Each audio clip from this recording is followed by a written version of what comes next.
Good evening. My name is Erica Manning, and here I examine what is happening to Texas Instruments stock prices in the long run. Using a time series analysis of historical closing prices, volume, and market factors from 1985 to 2024, I'll explore what drives TXN's price movements and forecast its trajectory. A time series analysis is appropriate here because the data is collected over consistent monthly intervals on the same dates. I use monthly TXN NASDAQ data dated January 1985 to September 2024 from Yahoo Finance and Investing.com. Both had closing price data, but Yahoo had numeric volume data and Investing.com had price fluctuation data. I also use monthly Dow Jones Semiconductor price fluctuation data from Investing.com, though this index only dated from June 2002 to September 2024. I used it to compare TXN stock performance to the broader industries. Finally, I use monthly personal consumption expenditures index data from the Bureau of Economic Analysis, dated January 1985 to July 2024. I use this to examine the relationship between inflation and TXN stock prices. From Figure 1, we see that TXN closing prices have grown exponentially since 1985, and the stock tends to close above its moving average. While there is overall low volatility, we observe exceptions aligning with wider Bollinger Bands. Following the dot-com bubble and Great Recession, TXN stock price entered a double bottom reversal in 2013. Around this time, we see TXN see increasing demand for chips in industrial automation, cars, and personal electronics applications. The stock plunged abruptly with the onset of the COVID-19 pandemic, but the following surge in demand for chips and the resulting chip shortage led to an uptick in earnings and stock prices. But near the end of 2021, demand declined and there was an oversupply of chips, leading to a decline in earnings and stock price. While the industry continues to adjust chip inventory, recent TXN price increases might reflect optimism about its planned capacity expansion and future industry recovery, but this may also indicate current stock overvaluation. Figure 2 further explores economic factors and TXN stock.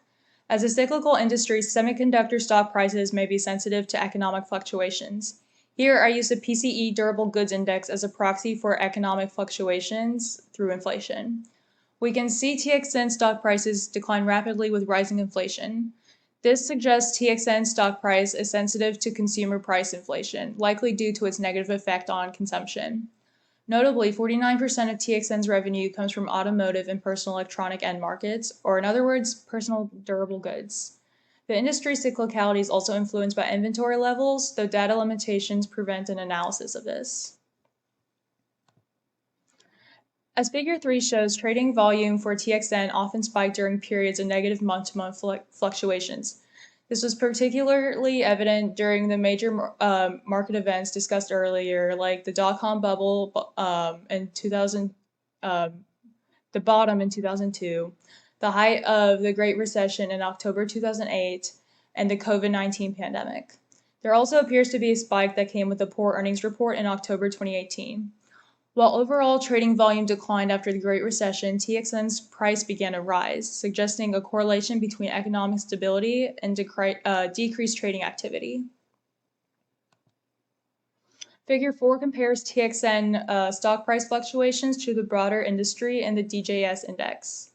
We observe a positive relationship between fluctuations in TXN closing prices and DJS closing prices. While the trend line is a somewhat loose fit, the slope of 0.8 indicates that there is a near one-to-one relationship. This indicates TXN's performance somewhat mirrors the broader industries. This may be due to its role as an industry bellwether, but could also imply that it is especially sensitive to broader industry developments. In Figure 5, we see a forecast of TXN closing prices through December 2025. This forecast, based on a multiplicative trend and multiplicative seasonality model, suggests continued exponential growth and a closing price of $259 by December 2025. This compares to August 2024 close of $214.34. Also, it predicts stock price bottoms in October 2024 and 2025 when TXN will report quarter 3 earnings. But due to high variance in the confidence intervals, overall poor model fit, and potential overvaluation in 2024, I have low confidence in these estimates. Despite my concerns, analysts predict a rebound in 2026 following a period of price normalization and industry recovery.